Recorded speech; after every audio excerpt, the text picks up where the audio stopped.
Well, I remember, of course, those days because we played in a lot of events together in Spain. Many of them were there in Las Palmas, Madrid, Seville. I mean, all these tournaments, right? We were competing, Mhm. and uh, and then there was a point, I think, in '96 when you got married to Aruna, right? Mhm. Was it Yeah, '96? it was Yeah. 96, that's right. Just before Dortmund 96, where also we Yes. met. Yes, I remember. And I remember very well that you were always considered to be a very nice guy, great to hang out with, very friendly, very modest, just incredibly passionate about chess. You were not acting or didn't have any strange behaving what you're doing, and but still it seemed like there was not enough support for you, that somebody is really there all the time. And then you got married to Aruna, who was a very young lovely girl. I remember how shy she was, and then little by little it was very clear that she became the strongest pillar next to you, and she could give this very big stability, so you could really focus only about the chess and how to become a world champion, right? How did you feel at the time that did you think that it's going to be changing your life so much that she can take off so much from your shoulder in organization, in arranging things, and you will be really a world champion? Again, that's what it evolved to, and the arrangement evolved kind of naturally. Aruna said, "Let me help you," but the full extent of it, I'd be surprised if even she knew. And generally, despite being a chess player, I don't like to plan very much into the future. I just go on impulse decisions. It seemed practical. Also, she was unable to work in Europe because she did not get a work permit as well. That's not included in the kind of visa arrangement I had. And I think for her it was nice because it allowed her to put her skills. I mean, she said, "Look, I used to work in advertising. I've trained in these areas. Let me sort of help you in these areas because they're natural fits for you also." And then she slowly started taking over the planning. But we evolved to that point. It was a series of steps rather than some master plan. But yes, it became very convenient. And then slowly I could see the advantage also. So in 97 she started planning more, and I remember feeling very uncomfortable when she wrote to some organizers because I thought maybe they won't like it, maybe I should write to them and this and that. But then I realized, okay, yeah, no big deal. She just knows how to what to say, and it's fine. So but if you've been doing something for a while, it's hard to let go of it. uh, we got over that stage, yeah, in a series of steps. And but it's true that before I got married, I had to face the typical jokes. um, you were a strong player. um, so this kind of stuff. And then in fact I gained almost 40 points after we got married, so it just goes to show. In Dortmund I gained elo, and in Las Palmas that year I gained. But So in usually two it's the tournaments I other. gained a lot.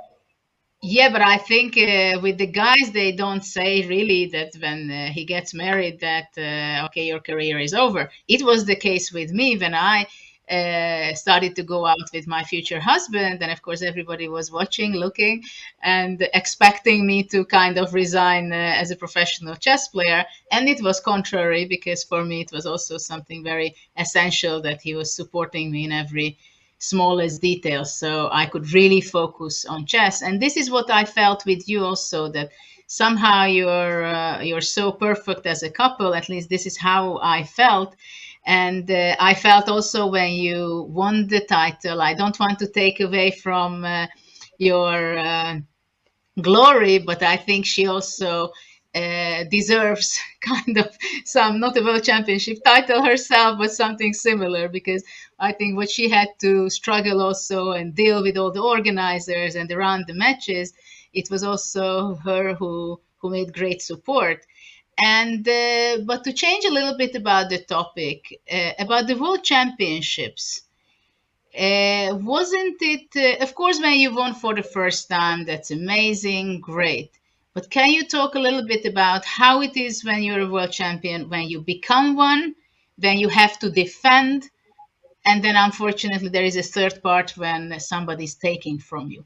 What are the different stages? Of course, about this we can talk days, but if you just give a little insight of that, because it must be very different stages and pressures. Yes. So dealing with the start, of course, it was a big help for me that she started to support me so much and allowed me to focus more and more on chess and less on other things.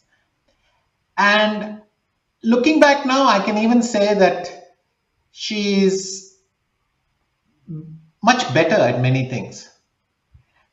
And the reason is simply, as a chess player, I have this habit when I'm negotiating something, maybe some good position pops up in my head, and I lose interest in the thing and I go to that. And you can't deal with other matters like this. Whereas she has an attention to detail, she follows up and this and that. So things actually happen. Whereas my arrangements tended to be chaotic. So once upon a time, I would, it's too much to say that before I was married, I was completely alone. Of course, I had very good friends who were helping me, especially the Pereyas and these friends I mentioned, Frederick and Albert and so on.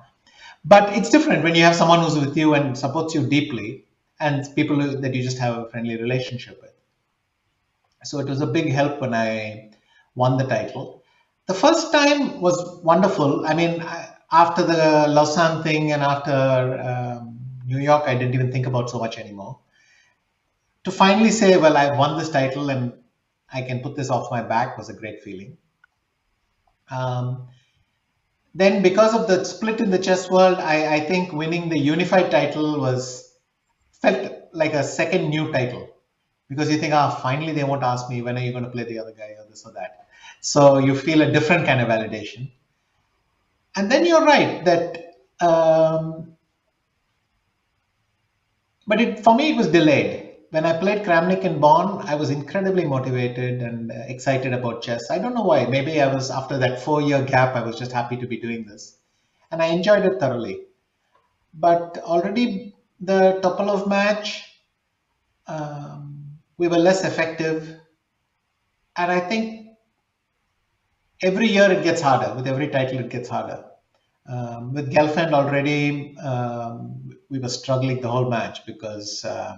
of course, he's a great player and he prepared well, but you feel that we are capable of bringing more to the table than this. And with Carlsen, I'd already had this run of very bad form from, my last good result in classical chess was Viswanathan 2011.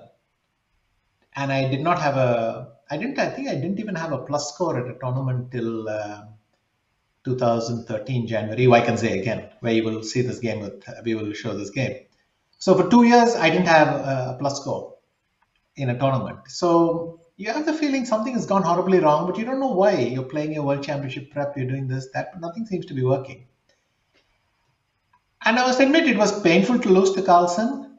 But if I think of it now, I think already I could see, the guy was 2870 or something already. His rating was going nuts, and I was struggling to keep my 2790 or 2810 rating, just barely hanging on. So I think as a chess player, I understood there are things that are inevitable.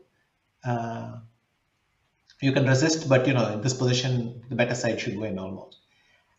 When I lost to Carlsen, it was very painful because I had to go through that whole thing at home, which was terrible. I remember thinking, why did they go and bid for this match? I could have lost it somewhere else quietly. But having gone through that match, I felt, I think within a month, I felt very distant from chess, like I didn't care. And I went to Hunty Mansisk, not because I cared about chess, but I thought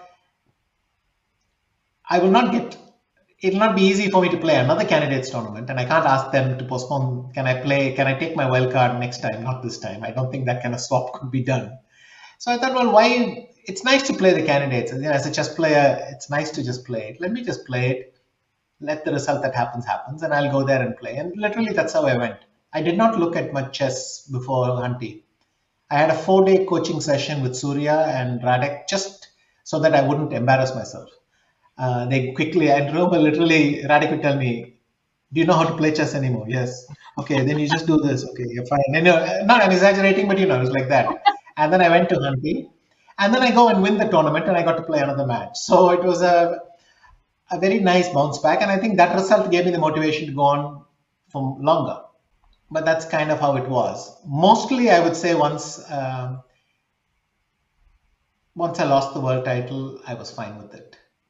You miss it for a while, but then you're relieved. Mostly you're relieved. And Well, like they say, you don't really take away the title from you. They always call you world champion. So you get both somehow. Yeah.